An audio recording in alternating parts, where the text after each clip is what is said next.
The riots continue in Paris. So many Parisians are angry over the police killing a teenager. Plus, a number of protesters are upset at the rising cost of living in France. Out of control. Now, to talk about what's happening in Europe is our foreign affairs expert, Lisa Daftari, joining us once again from Los Angeles. Lisa, let's talk about what's happening right now in France. A lot of people are pretty angry at Macron.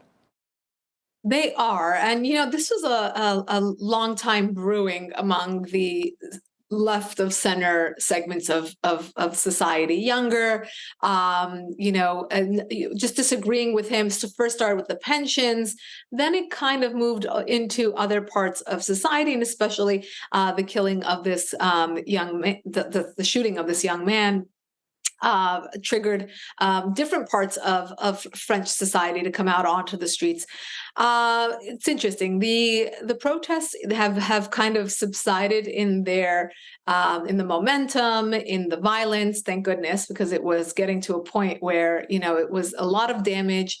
It was a lot of violence. They even desecrated a Holocaust memorial. I mean, it's the piggy banking backing of a lot of these different social justice causes that often are not right and not humane. So they're acting violently to protest violence. And a lot of people making the comparison of here in the United States, the George Floyd protests that kind of did the same, right? A lot of rioting, a lot of violence, a lot of looting, and for what? To say that violence or police brutality is bad, of course, right? What's interesting about this, Hal, is that this is not going to just be a blip on the map in terms of France and this summer and Macron. It's awoken a beast inside of society that now thinks it's okay to believe this, feel this, act upon it.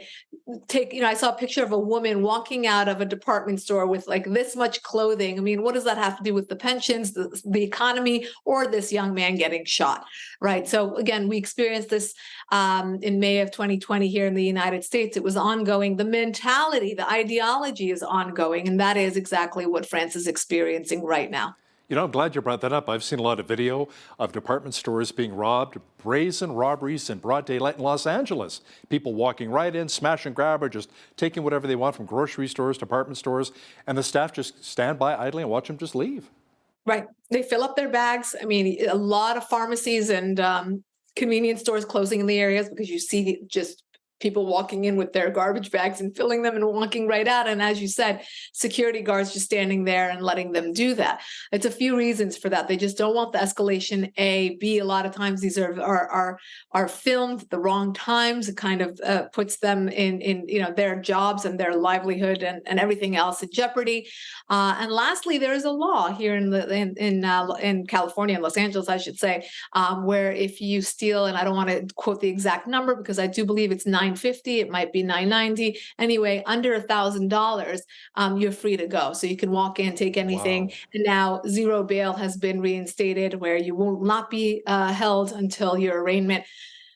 It's a circus here. There's a lot of crime, as you said, and these are in great areas where people felt very comfortable going out with families, going out and shopping, going out and eating, and you're seeing a lot of crime in these same areas, as you said, in broad daylight, going into the mall, taking whatever they want and running out with no consequences. And again, it's not because of any social justice issue, but it's because there are no consequences. Wow. Lisa, let's talk about what's happening in Ukraine. The war with Russia has been going on since February of last year. Is there any end in sight? Are Ukrainian President Volodymyr Zelensky and Russian President Vladimir Putin scheduled to meet to discuss maybe another ceasefire or a path forward to finally ending this war?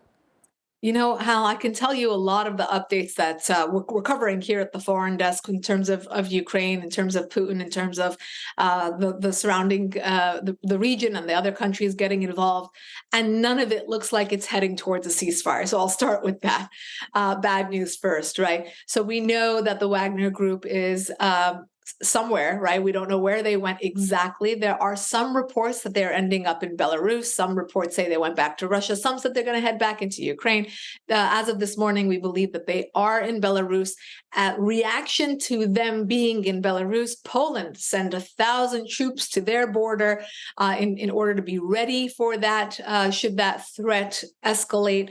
Inside Ukraine, Zelensky is asking for more and more and more. Here in the United States, rumors were whirling that the Biden administration will, in fact, provide bunker busters to Ukraine. Of course, that ups the ante to a tremendous amount. If you recall, the Biden administration said that Vladimir Putin was using those clusters, and we said that that's a war crime.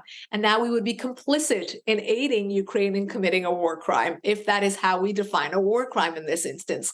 But that's exactly what we're seeing here. A lot of escalation, of course, throughout the last year and a half or so. We've seen so many rumors about nuclear threats and nuclear areas being targeted.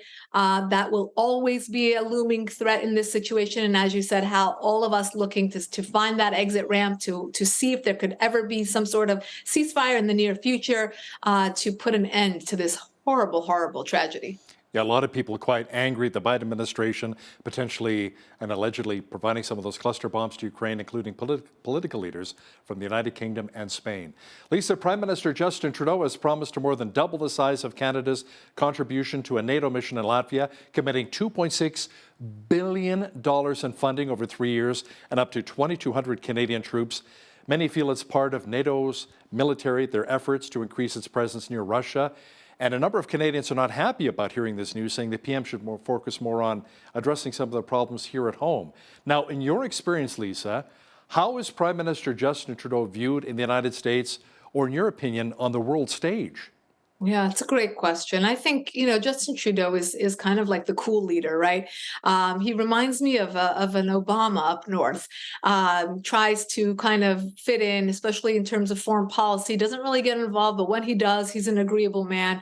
Of course, committing to help out in NATO and a lot of these different in Ukraine. Hal, you and I have talked about this before. And the ratio of Canada's military and military might in terms of what they're contributing and how much they're participating in the war in Ukraine. And the list goes on. What the United States and Canada have in common at this point right now is that they're not focused on a wholesale foreign policy, or they don't really have a strategy in terms of foreign policy, but they pick and choose. And those decisions end up either costing them too much, involving them too much, and there's less focus and less resources, of course, to focus on domestic issues, which are in both of our countries, needing that focus on domestic issues right now. It's we're at a historic low point in terms of many things, especially the economy, and moving forward in terms of the border, in terms of national security, et cetera. So there has to be a reshift in terms of how these things are viewed. In terms of Trudeau, it seems like when there is a re-election, when he feels like his position is in jeopardy, he kind of refocuses his focus on what he's doing, and doubles down on a lot of different interest groups and addressing their concerns. But as a whole, I feel like he's the cool guy, right? I mean, I think you mentioned he was tweeting Taylor Swift, asking her to bring her concert to Canada using lyrics from her song, and really trying to be young and relevant. And I think a lot of people appreciate that. And a lot of people think, you know what, just do your job, buddy. You're the president, and we want you to be shining on the global stage and not with pop stars on Twitter. Yeah, he's our prime minister. That's right. I'd like to see Biden do that. That'd be hilarious, tweeting out to Taylor Swift. Or maybe Rod Stewart. Hey, can you come to my hometown? Now, Lisa, a U.S. drone strike killed an Islamic State group leader in Syria. Let's talk a bit about that for a moment. According to the U.S. Defense Department, that took place just hours after the same MQ-9 Reaper drones were harassed by Russian military jets over the western part of the country. Yeah, it just obviously this is an ongoing thing, and then the lack of U.S. presence or a minimized U.S. presence is obviously taking a toll, right? The Iran regime and Russia working together inside Syria, they are in cahoots. We know that they have talked about many times getting the United States out, minimizing the United States presence there, and the United States has pulled back a significant amount, but that has only empowered both Russia, the Iran regime, and insurgencies, of course. It's not just Bashar al-Assad's regime that's growing there, but also ISIS has been able to regain a lot of its setbacks and has been able to move forward. Now, again, I'm not saying that ISIS is a major threat on the terrorism scene. What we should be focused on are the terror organizations like the Iran regime, that is the biggest terror organization and the mother of all terror organizations, that is fueling and funding a lot of other groups in the region, like Hezbollah in Lebanon, the Houthis in Yemen, insurgencies inside Iraq, of course, Palestinian Islamic Jihad, Lions Den, all of these groups inside the Palestinian territories that continue to wreak havoc on our global national just security in terms of attacks, one-offs, suicide bombings, and other things. An airstrike in Sudan tragically killed at least 22 people as the fighting between rival generals continues, Lisa. Yes, this is ongoing. The UN now concerned and calling this perhaps something that is growing into a civil war. We believe that it has already passed that point for 3 months. Not that much attention is being paid to it, other than getting Europeans and Americans getting their assets out of harm's way. But these two generals, doesn't look like anyone is backing down anytime soon. They're fighting for the future of the country. They're fighting for gold. They're fighting for power. And they will continue to kill civilians as they each try to chest thump their way to leadership. And it's very unfortunate, but we are seeing a lot of casualties. This one being the biggest one in one cluster, 22 casualties over the weekend. But again, the UN showing some concern. And humanitarian aid, very difficult to get into these areas that these insurgencies have occupied. That is also a growing concern. Speaking of the UN, the United Nations is calling for the release of 2 Saudi Arabian women they say were detained and denied basic rights after simply tweeting criticism of the kingdom's policies.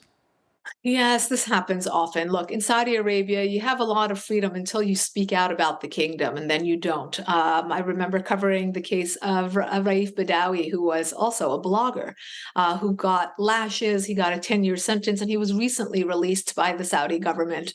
Wasn't able to see his young children grow up, was imprisoned for so many years. And here we have another case of 2 women who allegedly tweeted against the kingdom. And of course, there are consequences. This is how, these types of governments believe that they will keep their power and they will keep their reign ironclad without any sort of opposition, without any sort of criticism, and of course, silencing those who speak out against them. Now, let's circle back to the United States for just a moment here, Lisa, and crime in particular. There are reports surfacing that prisoners in the U.S. will receive a college education funded by American taxpayers. The program is set to expand next month, offering an additional 30,000 students in prison around $130 million of financial aid per year. Yeah, well, the good news is that they'll be educated and hopefully have vocations to land on when they come out of their time being locked up. The bad news is that we have to pay for it. Someone on my staff made a joke about, if you really want your financial aid, your loans, college loans paid, the best way to do it is to go to prison and get it paid. Look, a lot of this just doesn't make sense, right? For the average hardworking American, it just doesn't make sense. It doesn't make sense if you are trying to legally migrate to the United States and your application is sitting there rotting while people are just coming in daily, that by the thousands on our southern border. And people say, if you really want, wherever in the world you are, just go to the southern border and come in that way. And I'm not trying to be, flippant about it or, make it a sarcastic thing, but it just doesn't make sense when people do things the right way and you work hard and you pay your taxes and you work to pay your student loans and you work hard to be, do everything the legal way. And then you see all these different loopholes and different ways of obtaining things like stealing, robbing, and other people getting benefits. Here in Los Angeles, for example, billions of dollars spent on putting homeless or unhoused people, as they like to call it, in hotels around the city. And it hasn't even made a dent, and billions have already been spent on this endeavor. How much more will we be spending? And this is, again, taxpayer money, and we're not seeing, that, the lessening of crime, or we're not seeing, drugs off the street. We're not seeing the homeless tents off the street. So it's a lot of bad policies that are leading to where we are today. It just doesn't happen overnight. The unfortunate thing is that in these cities, you're not seeing a change of heart. People will complain about it, but they won't vote differently. And I hope that going forward, people do wake up and understand, especially local officials, they matter. They absolutely matter. And who we vote for really does matter in terms of where our taxpayer money goes, and the safety and level of crime of our cities will absolutely have a significant role in all of that. American correspondent and foreign affairs expert Lisa Daftari, thanks so much for joining us once again from Los Angeles. My pleasure.